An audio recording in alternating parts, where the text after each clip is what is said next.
Hey everyone, it's Kristen. So today we're going to continue talking about this. Pretty much basically in the last video we kind of barely started because, you know, I got caught up in the fact that, it's Marvel and during the 60s, Stan Lee created all those characters that we know today. And just anyway, sorry. So we're going to talk about the 70s today. And basically, the 70s, there were creation of a lot of new characters and continuation of the Marvel brand. But basically what happened, Jack Kirby actually left at the beginning of the 70s. And so that was a blow for Marvel. He left for DC. So he resented the publicity that Stan Lee received, because Stan Lee received greater publicity than him. And I think that is in part because Stan Lee is a larger-than-life character, and he made himself that. I think if Jack Kirby had, jumped out like Stan Lee did, and basically, like I said, I saw Stan Lee speak in person at the comic book convention, and he's hilarious. He basically puffs himself up so much, like he sounds so arrogant, and you're like, wow, he's a jerk. But that's just like he's joking. He's being larger than life. He's being, himself. And I think that's basically what drew a lot of people to him and what made him such an icon and the face of the company, basically, because he had that personality. He had that persona. Like I said, he answered, fan mail, called his the fans of Marvel true believers, and I think that's why. I think people just kind of that personality just kind of like I said, it was so over the top that you couldn't help but just love him, I guess. Like I said, it was such a joy to hear him speak in person. He's just such a character. That's what I have to call it. He's such a character. Anyway, I think that's why. He's has such a larger than life personality. He's such a character. He's just funny.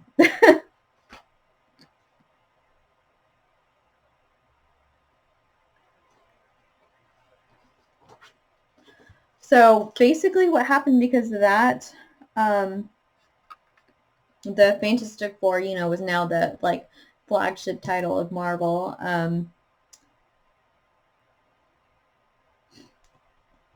So John Romita was asked to draw Fantastic Four now.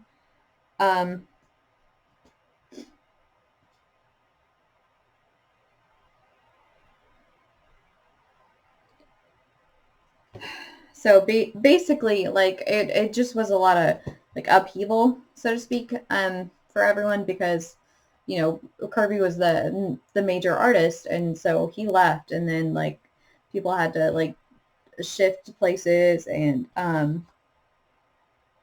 he really he was on Spider-Man, and he loved Spider-Man, and so he didn't really kind of want to draw Fantastic Four at the time, but it was needed. So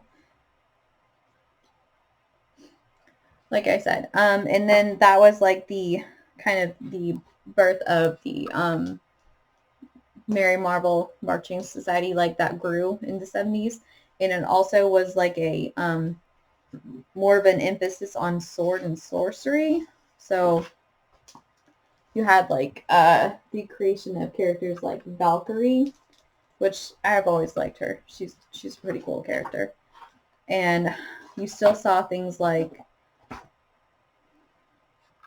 basically emphasis on mythical mystery kind of comics, but of course we would see those comics didn't last very long. They just superheroes all the way.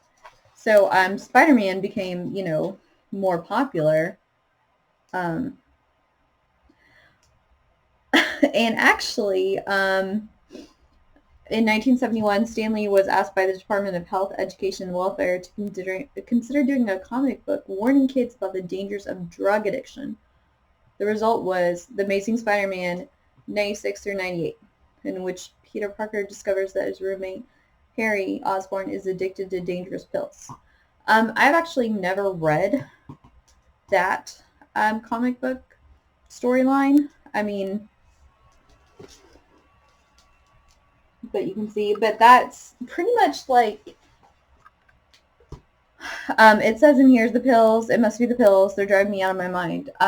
Harry always has that, like, has always had that personality in, the comic books, the animated Spider-Man animated cartoon series, the movies, of being a little crazy. But so I think that kind of took something, like some of that from here, because he's always that way. He's always a little bit crazy, but they don't attribute it to like those kind of drugs. It's always like something he's kind of injected himself with to make himself, like, better, or an experiment he did.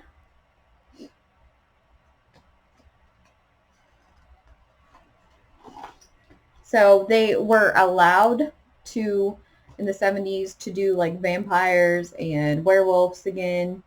So like they did,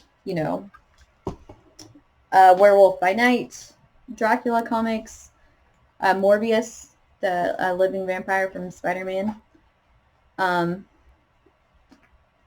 So they kind of delved into that genre again. I mean, it still, wasn't as popular, but I mean, it it definitely was something they kind of wanted to get back into a little bit, because, it, in a sense, had always been popular, but they weren't allowed to do it. So now that they were allowed to do it, they kind of wanted to do it, if that makes sense.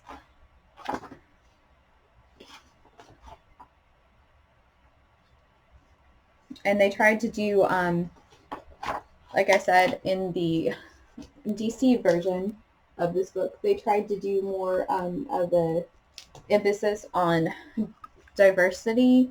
They have, Luke Cage, Hero for Hire. They have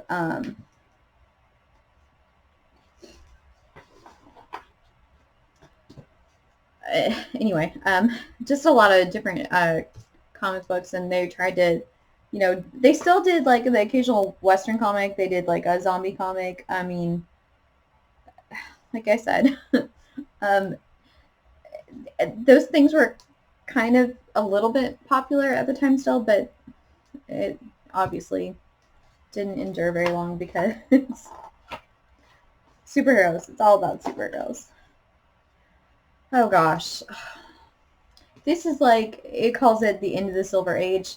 I kind of think of it as the end of innocence.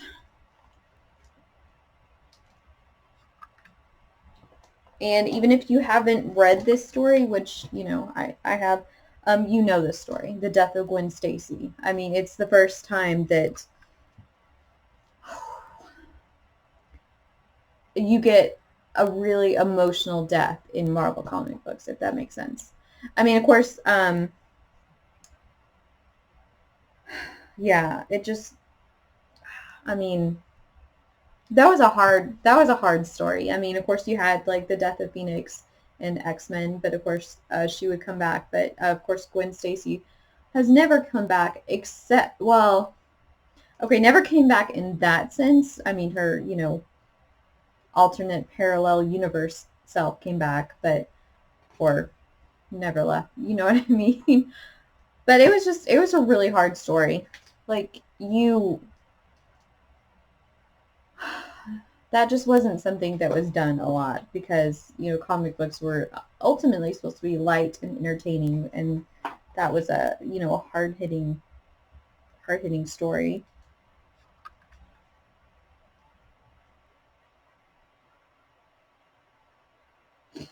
So, Curry came back to Marvel, and he took over the Captain America monthly series. So this is pretty cool. Marvel convention program. Mid-70s, they hosted a couple of its own comic book conventions in New York City. They were a success, but too much trouble to continue. So it's pretty cool. Like this whole little, oh look, there's a picture of Stan Lee. So it's a pretty cool little program. I mean, you know, it talks about Marvel, and it talks about, you know, there's a trivia test, and it has space for autographs. So that's pretty cool.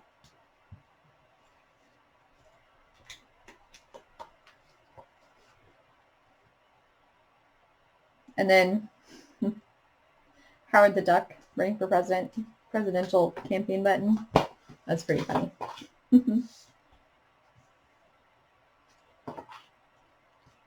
Oh, and then of course we have the Hulk TV show in the 70s. Lou Ferrigno. Who could forget that? It's so funny that because of course, you know, they didn't have all the technology that they have now. They had a different guy playing Bruce Banner, and then of course him playing the Hulk because, you know, different body styles.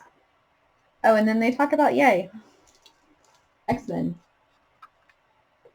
which is the one I had Stan Lee sign.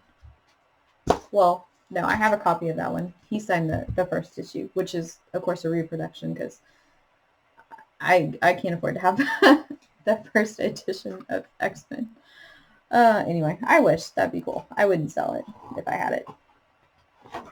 So, I mean, X-Men, you know, is relaunched in the 70s because for a while there, all they did was reprint old issues of X-Men under, you know, new numbers saying like X-Men, you know, 66, and it was actually, you know, a reprint of an X-Men story they'd already done just with different covers and stuff because apparently, you know, it wasn't as selling as well back then as it is now.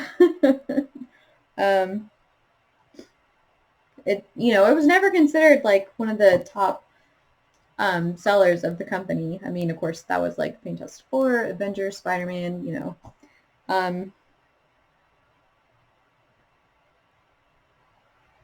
So basically, and then Stan Lee proposed that there should be superheroes from different countries, and that's what the relaunch of X-Men was about. You know, Storm from Africa, Banshee from Ireland, Sunfire from Japan, Colossus from Russia, Nightcrawler from Germany.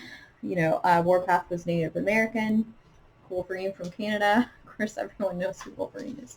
Okay, no, I'm going to say everyone because he's like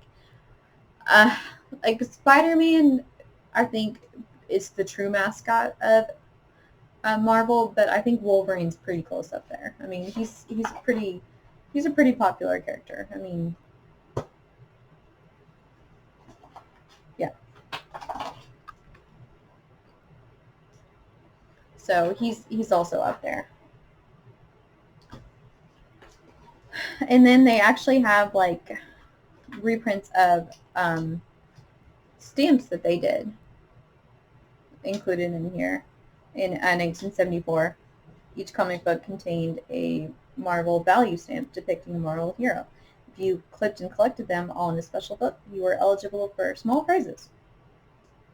Only problem is, once you cut them out, you ruined your comic. It lost value.